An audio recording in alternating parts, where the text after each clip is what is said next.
हम लोग का ये टॉपिक है ब्रूस्टर लॉ। ब्रूस्टर लॉ जो टॉपिक हम लोग का है ये 2024 के लिए ध्यान रखिएगा, 2024 के लिए बहुत इंपॉर्टेंट टॉपिक है। इस टॉपिक से हम लोग का ऑब्जेक्टिव क्वेश्चन और 2 नंबर का क्वेश्चन पूछता है। इसको ध्यान से देखिएगा। पहले इसके बारे में समझा रहे हैं ब्रूस्टर लॉ के बारे में।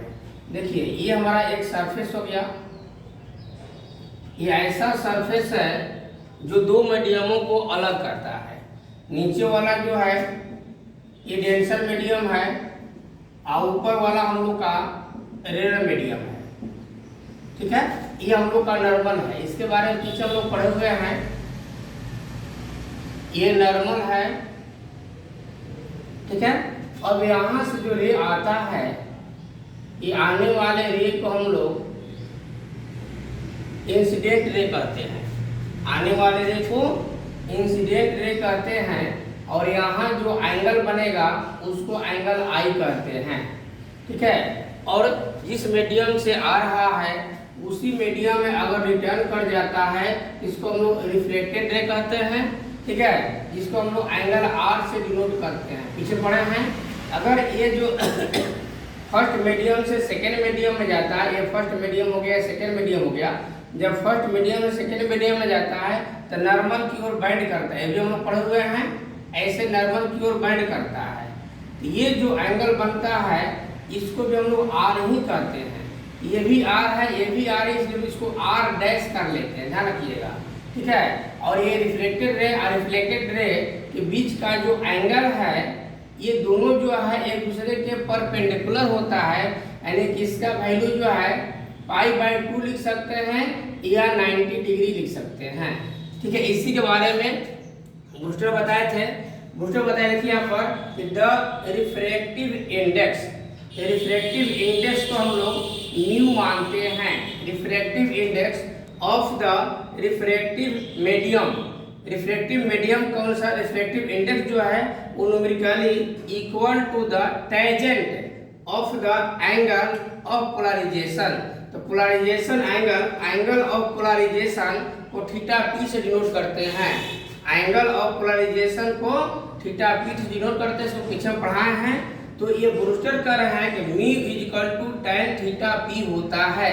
ये हम लोग ऑब्जेक्टिव क्वेश्चन पूछता है, देगा कि ब्रूस्टर लॉ ऑप्शन डाल देगा तो mu equal to tan theta P, या यहाँ पर आई पी भी मानता है, उसको हम लोग टिक लगाएंगे। अब देखिए यहाँ पर कह रहा है, इसको नामकरण कर लेते हैं। P यहाँ O मान लेते हैं, Q यहाँ R मान लो, इसको X और इसको X डैश मान लो, इसको Y डैश मान लो।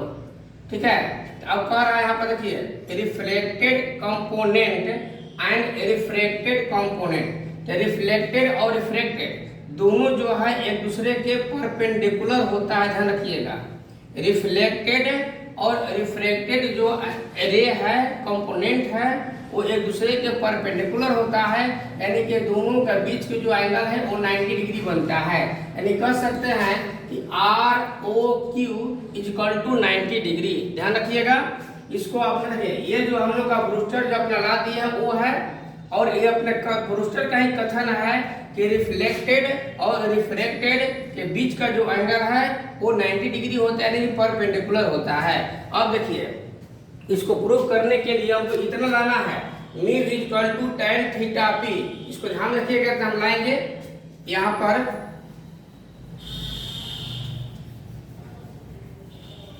देखिए हम लोग कहा है कि angle ROQ equal to 90 degree Brewster law कौन सा है, यहाँ बताए हैं कि रिफ्लेक्टेड और रिफ्रैक्टेड का बीच जो है वो परपेंडिकुलर है कि 90 डिग्री है।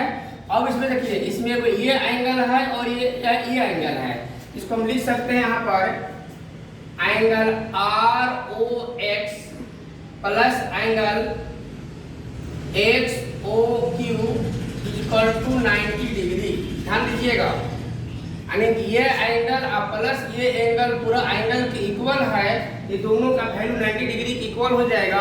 अब यहाँ पर देखिएगा, यहाँ पर थोड़ा सा हम इसको हटा रहे हैं, ध्यान दीजिएगा, यहीं पर समझना मेन है। ये पूरा एंगल हम लोग जानते हैं कि 90 डिग्री का होगा, पूरा एंगल कितना होगा 90 डिग्री का होगा। तो ऊपर वाला ये r है तो नीचे ये जो एंगल होगा वो 19 माइनस r हो जाएगा। इसलिए उस एंगल पर r o x की जगह पर हम क्या भरेंगे 19 माइनस r प्लस, अब यहाँ देखिए x o क्यूब की जगह पर ये भी तो हमारा यहाँ 90 डिग्री दिखा रहा है, ये भी हमारा 90 डिग्री दिखा रहा है और नीचे r डैश है, इसलिए इस एंगल का वैल्यू होगा 19 माइनस r डैश। ध्यान रखिएगा 19 माइनस r डैश, यहाँ पर क्या हो जाएगा हम लोग का 19 minus r dash is equal to 90 degree. अब देखिए यहाँ पर कैलकुलेशन करेंगे इसको, तो 19 minus r plus 19 minus r dash is equal to 90 degree. अब ये 90 और 19 हो जाएगा 180 माइनस r माइनस, देखिए ये 19 और 90 180 हो जाएगा और माइनस r और माइनस r डैश हो गया। अब इसको उधर डाल देते हैं, तो minus r dash is equal to 19 minus 180 हो जाएगा। तो minus r dash is equal to यहाँ पर माइनस 90 हो जाएगा। अब ये r डैश का वैल्यू निकालना है, यहाँ देखिए minus r dash is equal to यहाँ माइनस 19 है, ये उधर जाएगा तो प्लस r बन जाएगा। ध्यान दीजिए यहाँ पर, ध्यान से आप पूर्ण से देख लीजिए अपना, यानी कि इसको हम इस एंगल के रूप में लिख दिए और दोनों का वैल्यू वहाँ ऊपर समझाए थे उसके अनुसार लिखकर कैलकुलेशन कर ले, इतना आ गया। अब आगे देखिएगा नीचे यहाँ पर ध्यान दीजिएगा, समझ में आ जाएगा अच्छा से। देखिए यहाँ माइनस है ना, माइनस r डैश है ना, इसमें से माइनस हम कॉमन ले लेते हैं, तो माइनस कॉमन ले लेंगे तो 19 माइनस r हो जाएगा ना, तो दोनों तरफ से माइनस माइनस कैंसिल हो जाएगा, तो r dash is equal to 19 degree minus r हो जाएगा। क्लियर है। अब आगे लिखेंगे हम लोग, ध्यान रखिएगा, अकॉर्डिंग टू स्नेल्स लॉ। तो स्नेल लॉ कौन सा जानते हैं कि म्यू इज इक्वल टू होता है sine i by sine r। ठीक है।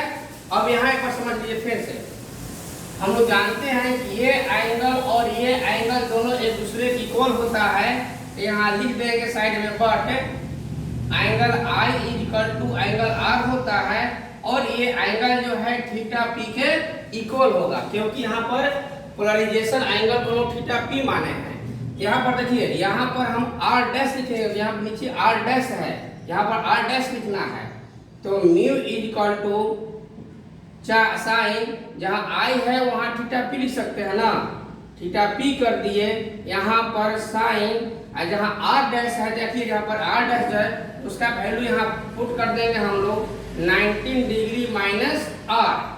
कोई दिक्कत नहीं है। ये R का वैल्यू जो है इसको हम लोग थीटा P कर लेंगे, यहाँ पर जो, क्योंकि यहाँ पर R का वैल्यू थीटा P की इक्वल है, एक स्टेप बढ़ जाता है, sine theta P by sine 90 degree minus theta P। ठीक है।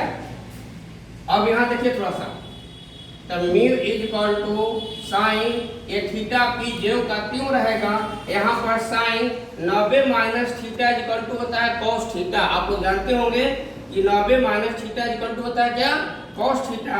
यहाँ पर क्या कर देंगे हम लोग, कॉस थीटा P कर देंगे, साइड में लिख लेना अपना, कि चूंकि sine 90 minus theta is equal to होता है कॉस थीटा, ये समझने के लिए।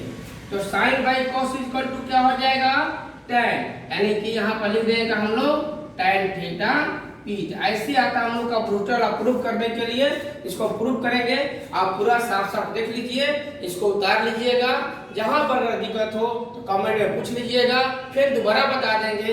ठीक है। और इसको साफ साफ आप लोग याद कर लीजिएगा। आप लोग का ये 2024 में कम से कम 2 नंबर तो पक्का ही है। उसके बाद ये जो फार्मूला है ये ऑब्जेक्टिव क्वेश्चन पूछता है, तो उसके लिए 1 नंबर आप पकड़ लीजिए, तो कम से कम 3 नंबर आपका पक्का हो जाएगा बूस्टर लॉ से। ठीक है। धन्यवाद। अगला दिन फिर पढ़ाएंगे, इसके बाद इम्पोर्टेंट टॉपिक, वो भी हम लोग का 2024 के लिए इम्पोर्टेंट रहेगा।